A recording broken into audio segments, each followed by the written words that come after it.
وبركاته. الحمد لله رب العالمين وبه نستعين على امور الدنيا والدين والصلاه والسلام على اشرف الانبياء والمرسلين سيدنا ومولانا محمد وعلى اله وصحبه اجمعين ولا حول ولا قوه الا بالله العلي العظيم. سبحانك لا علم لنا الا ما علمتنا انك انت العليم الحكيم. أما بعد فإن أحسن الحديث كتاب الله وخير الهدي هدي سيدنا محمد صلى الله عليه وسلم وشر الأمور محدثاتها وكل محدثة بدعة وكل بدعة ضلالة وكل ضلالة في النار. قال المصنف الإمام ابن حجر العسقلاني في كتاب بلوغ المرام من أدلة في الإسراء بمئتين ثمن وأربعين. فقال عن حذيفة رضي الله عنه قال صليت مع النبي صلى الله عليه وسلم فما مرت به آية رحمة إلا وقف عندها يسأل ولا آية عذاب إلا تعود منها. أخرجه الخمسة وحسنه الترمذي.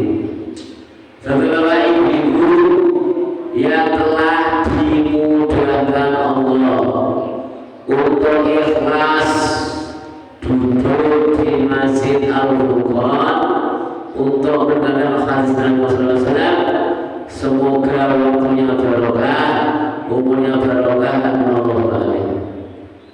Kita masih meneruskan hadis Nabi Muhammad SAW yang memotret sholatnya Nabi Muhammad SAW.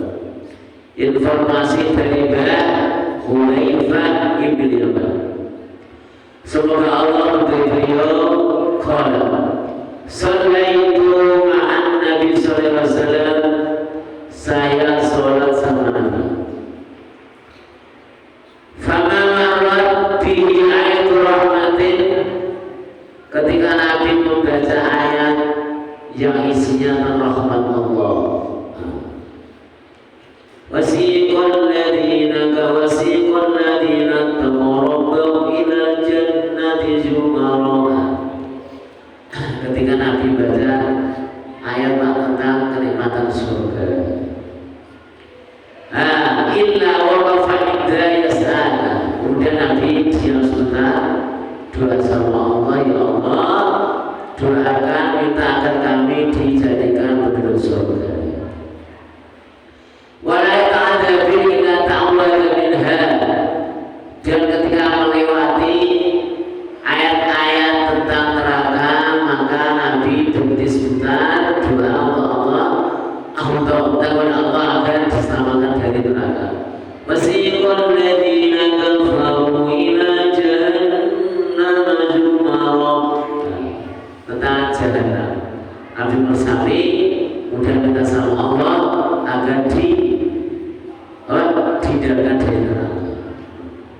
Jadi intinya adalah kita harus tadabbur, menganalisa, merenungi ayat-ayat Quran yang kita baca di dalam sholat. Maka diusahakan Rasulullah sendiri membaca ayat yang tahu artinya sehingga mudah untuk khusyuk menganalisa, merenungi artinya. Kalau makmuman maghrib bisa subuh kedengaran suara imam, ya kalau belum bisa merenungi yang mendengarkan suara pahala yang banyak. Hadis ini kita cari ketemu di Imam Ahmad. Hadisnya macam Imam Ahmad dari Muhammad bin Ja'far, dari Syu'bah, dari Sulaiman bin Ahmas, dari Abu Ubaidah Al-Mustawrid, dari Abu Hudzaifah. Qala sallaitu ma'a Rasul sallallahu alaihi wasallam fa kana yaqulu ketika Nabi Allah di situ membaca Subhana Rabbiyal Azim. Wa fi sujudi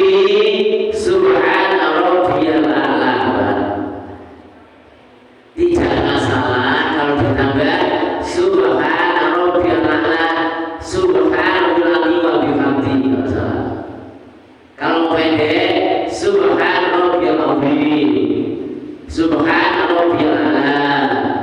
Kalau baca Subhan rabbiyal azim wa bihamdihi, Subhan rabbiyal a'la wa bihamdihi.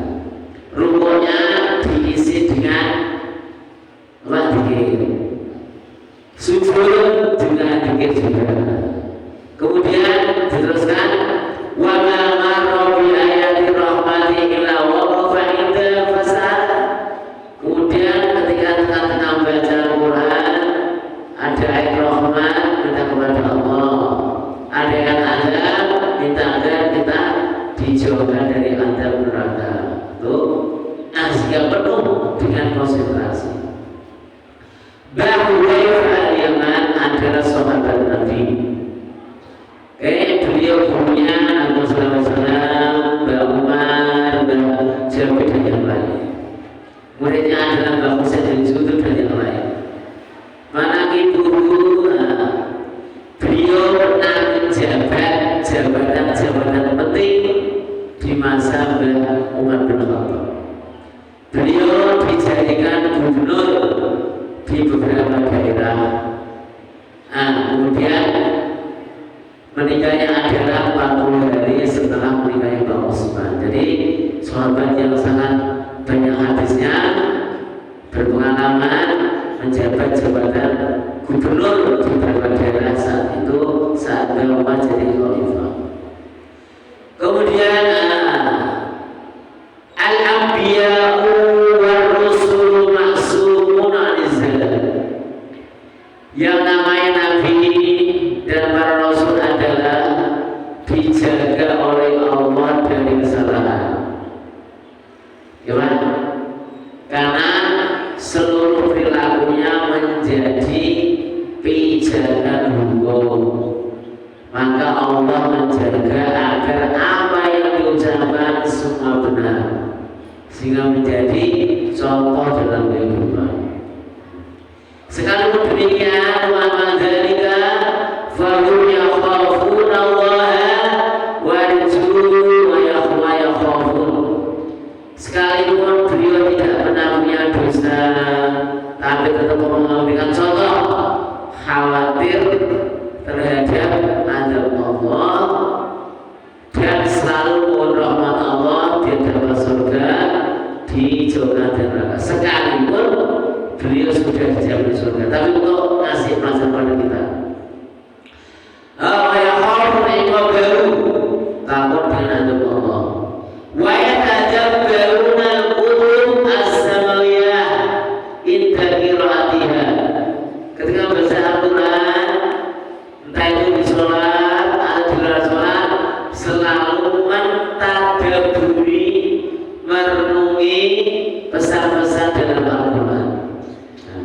Afala yatadabbaruna al-Quran am ala qulubin aqfaluha.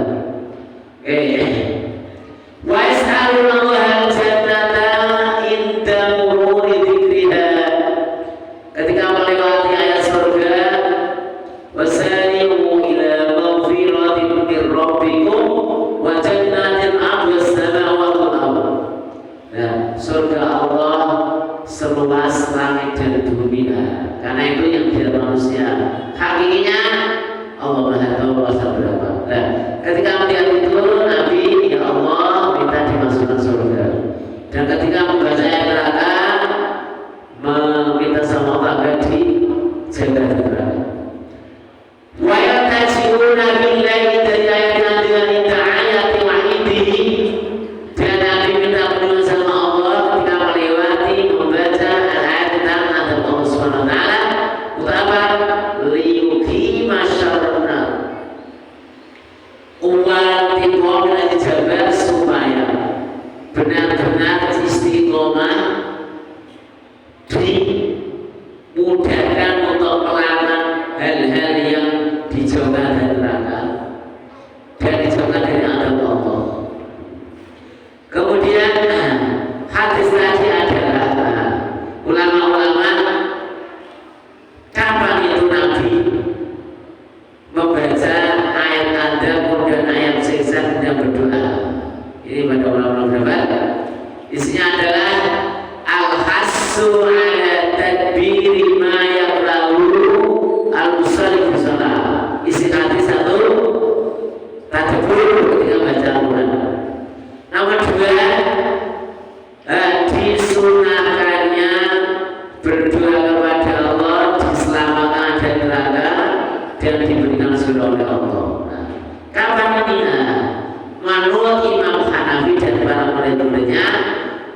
berhenti berdoa ketika membaca ayat azan itu ketika fi sholatil tatawwu di sholat sunnah, di mana sholat sunnah adalah bebas mubazir pendek oke. Jadi tidak ganggu jamaah yang lain. Untuk Imam Malik mengatakan inna du'a asnal qiraati faridun makruh. Jadi imam di tengah sholat berdoa Allah. Dia sholat berbaca mas. Yang ini makruh. Illa lil ma'mum falau la yusalli ala sallam.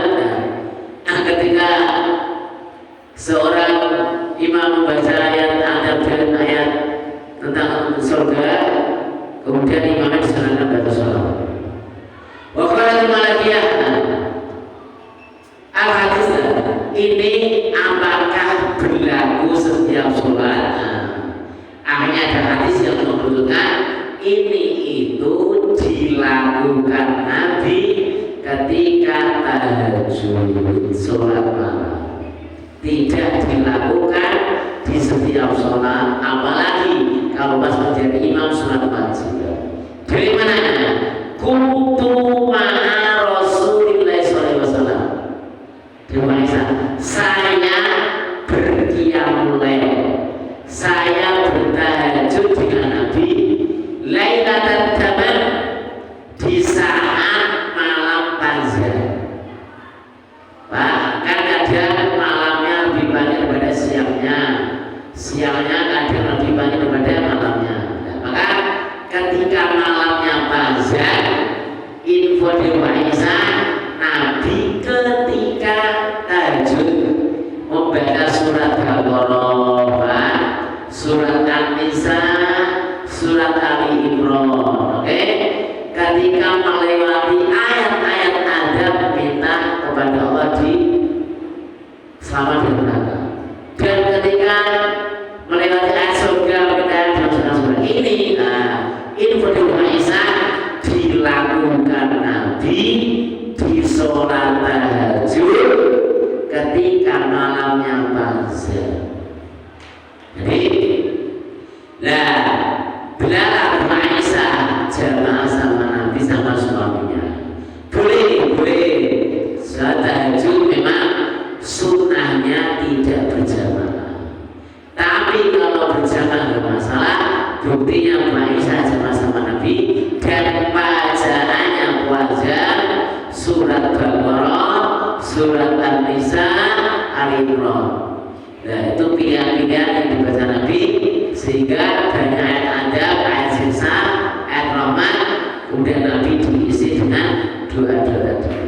Untuk sholat yang fardu, kalau lebih kalau pas jamaah maka berbalik maka makruh sebab bisa mengganggu jamaah yang banyak kesibukan. Maka kalau dalam fardhu maka yang sedang-sedang saja sehingga imamnya tidak berhenti. Nah ini kalau saat malam tahajud kemudian imamnya sudah jelas istrinya sendiri atau anaknya sendiri atau muridnya sendiri, maka tidak masalah panjang-panjang karena tidak mengganggu kesibukan orang lain. Tuh pesan